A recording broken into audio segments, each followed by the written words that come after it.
Good evening. I welcome you all for today's session, phase locked loop. So, from the word phase locked loop, what do you understand here? The phase is locked. That is, your phase is completely locked. Like phase means what is it? 30, 60 degree, 90 degree, 180 degree. That phase, if it is locked, the entire circle loop will be same. If it is 80 degree, then the entire loop will be 80 degree, 180 degree or 160, in any degree. Okay, so phased locked loop means the entire loop will be in same degree. This is said to be a phased locked loop.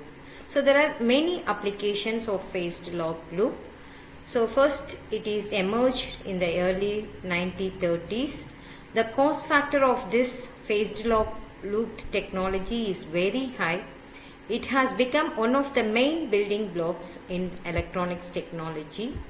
So it is the advantages and applications of main applications of phased locked loop is in satellite communication, radar communication, then frequency modulation, FM modulation, networks, etc. etc. There are wide applications, and here the frequency synthesizes that provides multiple of reference frequency, signal frequency, and it is also used in motor speed controls, tracking filters, and in FSK, which is said to be as frequency shift keying decodes for demodulation carrier frequencies. So these are all the applications of phased locked loop.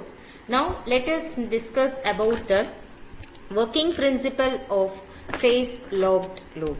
So this is the block diagram of PLL. We used to name it as shortly PLL.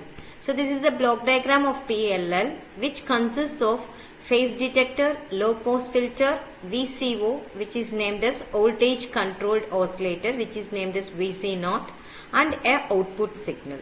Okay.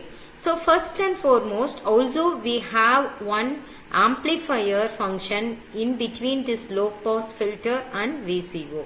The very first, the output of VCO is given as the input to phase detector. So what is VCO? What is the function of VCO? This voltage controlled oscillator acts as a free running multivibrator. So it always generates a certain voltage and frequency continuously. That is why it is said to be as free running multivibrator, and the generated voltage, which is said to be as V0, and frequency, which is said to be as F0, is sent to phase detector. So already this phase detector has an input like Vi and Fi. Vi is input voltage and Fi is input frequency.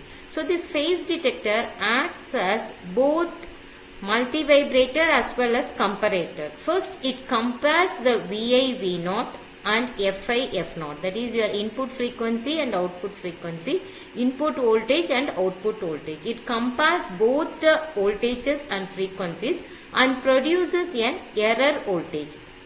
So error voltage is nothing but when it compares, and it also behaves as a multivibrator. It compares and also behaves as a multivibrator. Multivibrator, the function of multiplier is nothing but it produces sum and difference output. Okay. So this multiplier, what does it do? It adds the frequency and it subtracts the frequency. The sum and difference is processed, and an error voltage is received in the output. That particular error voltage is shared to low pass filter. So that low pass filter will eliminate the high frequency, high band component like Fn plus F0, and will release the lower voltage, lower component like F1 minus F0 to an amplifier. There it is amplified and a voltage is produced to VCO.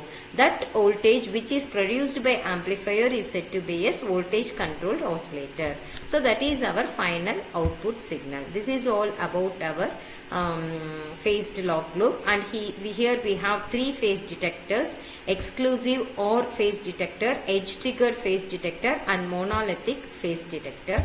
And these are all the functions which I have explained about PLL. Thank you.